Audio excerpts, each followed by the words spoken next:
এক ব্যক্তি স্ত্রী সম্পর্কে বলেছেন, মায়ের মতো একটা বউ পেয়েছি। এর মাধ্যমে তিনি বোঝাতে চেয়েছেন তার স্ত্রী মায়ের মতো যত্ন আত্তি করে তার। এভাবে বললে বৈবাহিক সম্পর্কের ক্ষতি হবে কি না?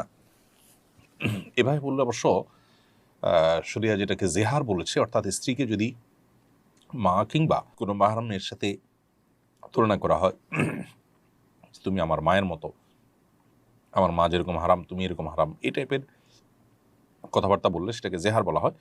তো এই কথা প্রশ্নে যেভাবে বলেছেন, এভাবে বললে এটা জেহারের আওতা পড়বে না, কিন্তু এ ধরনের কথা বলা থেকে বিরত থাকা উচিত। কারণ এটা শুনতে যেমন শ্রুতিকটু, ঠিক একইভাবে এটা জেহারের সাথে সাদৃশ্য হয় এবং ধোঁয়াশা তৈরি করে। বিধায় এ ধরনের কথা না বলে মূল বিষয়টাকে অন্য কোনোভাবে বলা যায় যে, সে আমাকে অনেক বেশি যত্ন আত্তি করে, আমার মা আমাকে টেক কেয়ার করতো, এখন মা নেই, অথবা মায়ের অনুপস্থিতিতে সে টেক কেয়ার করে, যত্ন আত্তি করে, সেটা আপনি বলতে পারেন। কিন্তু একেবারে মায়ের মতো বউ পেয়েছি এরকম বলাটা অনুচিত, যদিও এর কারণে বিবাহ ভাঙবে না কিংবা জেহার হবে না।